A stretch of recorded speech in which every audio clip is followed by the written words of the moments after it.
dans cette nouvelle vidéo, je vais t'éviter les 5 plus grosses erreurs à ne pas faire quand on enseigne le yoga en ligne.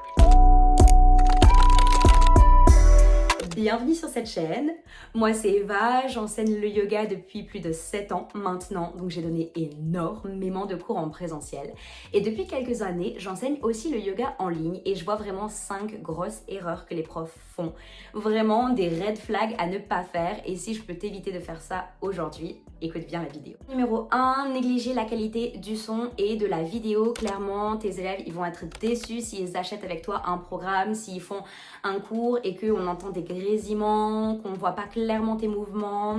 Il faut que tu soignes la qualité de ton son et de ta vidéo. Pour soigner la qualité du son, utilise vraiment un appareil moderne. Ça peut être ton téléphone ou franchement un micro. Moi, tu vois, j'ai le micro Rode.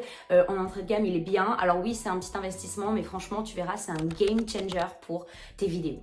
Ok, qu'importe les mouvements dans lesquels tu vas faire, parce que quand on est en flexion avant en yoga, voilà, quand on a la tête recroquevillée, avoir un micro juste à côté de sa bouche, ça aide vraiment à améliorer la qualité du son. Et la qualité de la vidéo, c'est aussi facile de l'améliorer. Franchement, déjà, utilise un trépied pour bien stabiliser, pour bien cadrer. Ok, t'en as franchement des pas chers, une trentaine d'euros sur Amazon. Utilise la lumière naturelle, comme tu peux voir avec moi sur la vidéo. Franchement, ça donne envie, ça fait super pro. Et si tu manques un peu de lumière naturelle, tu peux utiliser des anneaux LED. Évite franchement ta vieille lampe de chevet, on voit rien, ça fait franchement trop moche. Ok, tu veux vraiment quali pour pas que tes clients soient déçus, et surtout teste absolument le Wi-Fi avant que le cours commence. Voilà, arrive un petit peu en avance. S'il y a des élèves qui arrivent en avance, demande-leur: est-ce qu'on me voit bien, est-ce qu'on m'entend bien, est-ce que c'est pas saccadé. Si tu as un Wi-Fi un petit peu bancal qui peut sauter, n'hésite pas à basculer franchement sur la 4G, la 5G de ton téléphone, ça fera l'affaire. D'ailleurs, ton téléphone, moi je te conseille de filmer avec, de pas filmer avec la caméra de ton vieil ordi portable ou une vieille webcam. Franchement, maintenant aujourd'hui, la caméra des téléphones est super efficace. D'ailleurs, si tu savais pas, petit tips de pro, la caméra avant de ton téléphone, elle est de moins bonne qualité. Essaie de filmer avec la qualité arrière. Donc c'est pour ça, utilise ton téléphone avant pour voir, ok, est-ce que mon micro fonctionne bien, est-ce que je l'ai bien branché, est-ce que le Wi-Fi est fluide, est-ce que je suis bien cadrée, est-ce que je suis bien dans lumière, ok, est-ce que j'ai bien éteint l'alarme de mon téléphone. Voilà, franchement, c'est des cours en ligne, quelque chose qui se prépare en amont pour pas être surpris, parce qu'il n'y a rien de pire qu'une prof de yoga stressée qui démarre sa séance hyper en retard et où les élèves en ligne sont perdus. Faut vraiment que tu sois calé, donc n'hésite pas à t'entraîner avant pour fournir du bon contenu pour ta vidéo. Ok, donc ça c'était l'erreur numéro 1. D'ailleurs, reste bien jusqu'à la fin de cette vidéo YouTube parce qu'on a une surprise de folie à te proposer.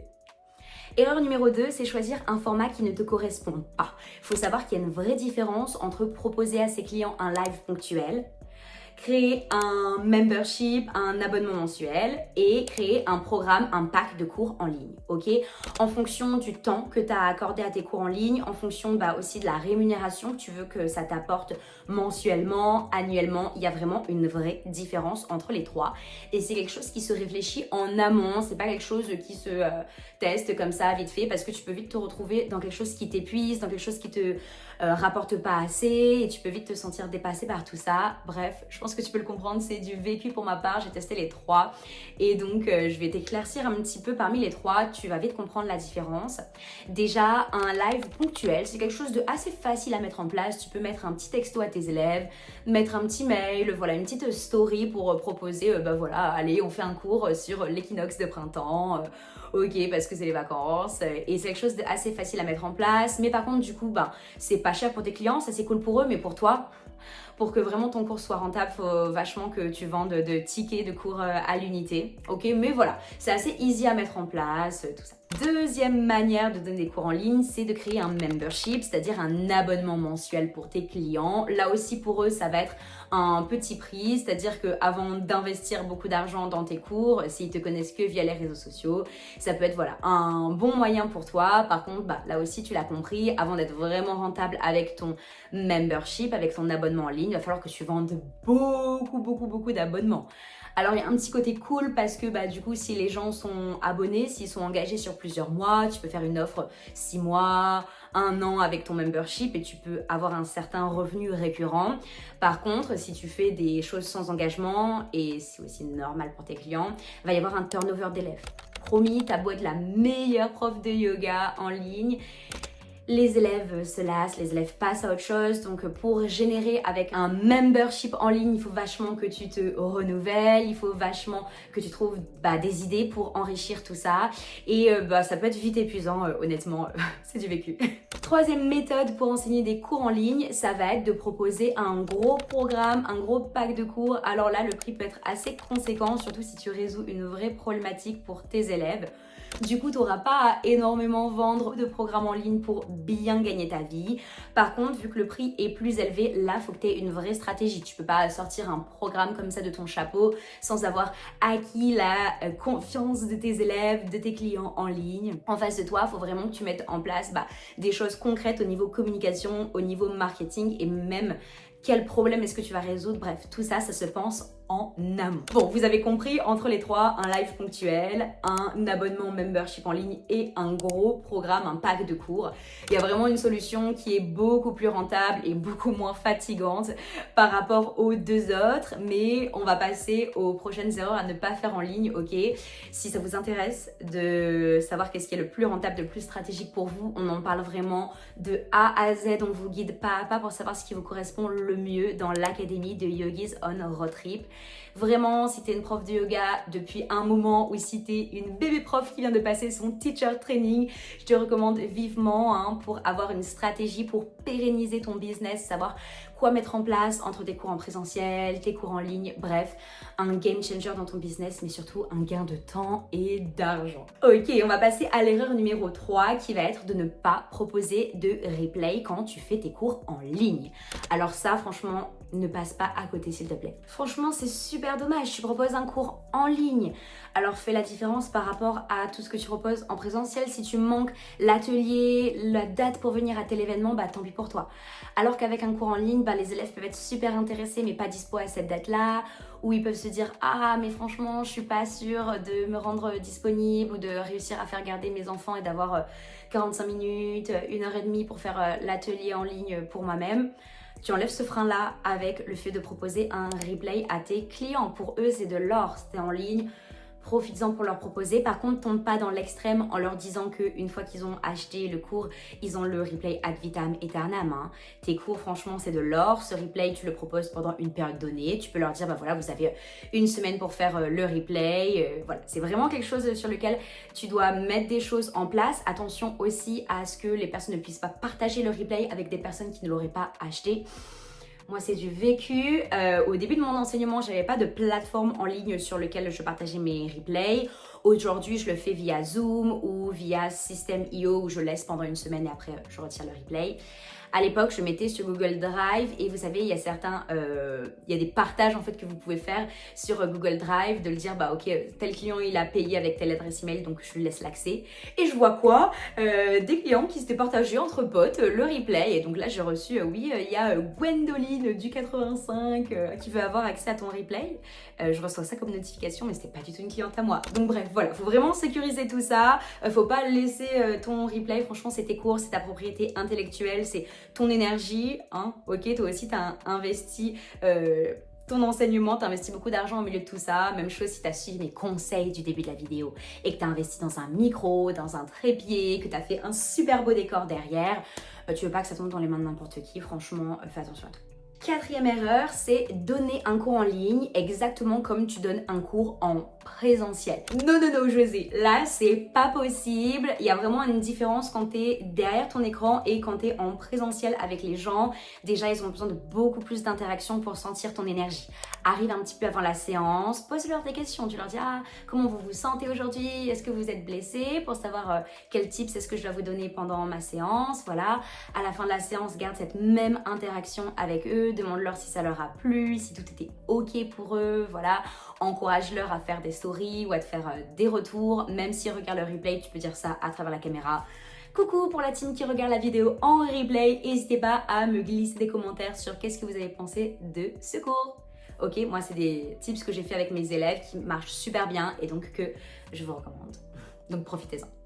Ok, il faut que tu adaptes aussi tes indications. Là, tu peux pas venir les toucher. Il y a des personnes qui n'allumeront pas forcément leur caméra, donc tu peux pas exactement voir s'ils ont compris tes mouvements. Donc parle un peu plus lentement. Marque des pauses.